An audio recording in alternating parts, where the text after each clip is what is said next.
Hello friends, జనవరి 1 నుంచి అయితే కొత్త నిబంధనలు అయితే ఏదైతే పాత 100 రూపాయల నోటు ఉన్నదో ఆ పాత నోట్ అనేది మన ఇండియన్ ఆర్బీఐ అనేది బ్యాన్ చేస్తున్నట్టయితే తెలిపింది. ఈ వీడియోలో పూర్తి వివరాలు అయితే మీకు అందజేస్తాను.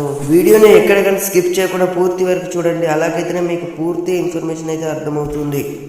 అయితే సిమ్ కార్డులకు సంబంధించిన నియమాలు అయితే ఉన్నాయి. జనవరి 1, 2024 నుండి సిమ్ కార్డులను కొనుగోలు చేసే నియమాలలో పెద్ద మార్పు రాబోతుందట.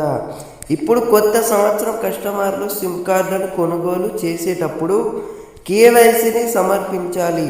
సిమ్ కార్డు కొనుగోలు చేసే సమయంలో పేపర్ ఆధారిత కేవైసీ ప్రక్రియ ప్రారంభమవుతుందట. బయోమెట్రిక్ ద్వారా వివరాలు విషయం అయితే తెలుసుకోవచ్చు. ఇప్పుడైతే ఆర్బీఐ నుంచి వచ్చిన అప్డేట్ అయితే చూసేద్దాం ఫ్రెండ్స్.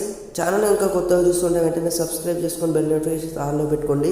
ప్రతి ఒక్కరు ఏదైతే ఎన్నికల సమయంలో జరిగిన ఎలక్షన్లో దీనికైతే వ్యక్తం చేశారు.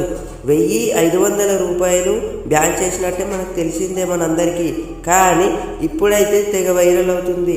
100 రూపాయలు అండ్ 500 రూపాయల నోట్లు చెల్లవని తెలిపారు.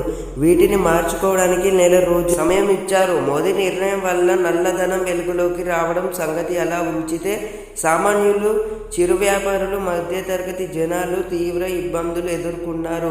వీటి స్థానంలో కేంద్ర ప్రభుత్వం కొత్త 500 రూపాయల నోటుతో పాటు 2000 నోటును కూడా తీసుకువచ్చింది. ఇక ఈ ఏడాది 2000 నోటును ఊహించరీనంగా సంగతి తెలిసిందే. ఇక తాజాగా పాత 100 రూపాయల నోటు చెల్లదనే ప్రచారం వెలుగులోకి వచ్చింది అన్నారు ప్రధాని మోడీజీ. ఆ వివరాలు కొద్ది రోజులుగా పాత 100 రూపాయల నోట్లకు సంబంధించి సోషల్ మీడియాలో ఓ పుకారు షికారు చేస్తుంది. మోదీ ప్రభుత్వం కొత్త ఏడాదిలో పాత 100 రూపాయల నోట్లను రద్దు చేయబోతుందట. ఎవరు కూడా కంగారు పడకండి, పోస్టులు దర్శనిస్తున్నాయి. అంతేకాక ఈ పాత 100 నోట్లను మార్చుకునేందుకు ఆర్బీఐ గడువు కూడా విధించినట్లు అందులో పేర్కొంటారు. అలానే మరికొన్ని పత్రంలో పాత 100 రూపాయల నోటు ఇస్తే తీసుకోవడం లేదట సోషల్ మీడియాలో ప్రచారం చేస్తున్నారు. 2024 నుంచి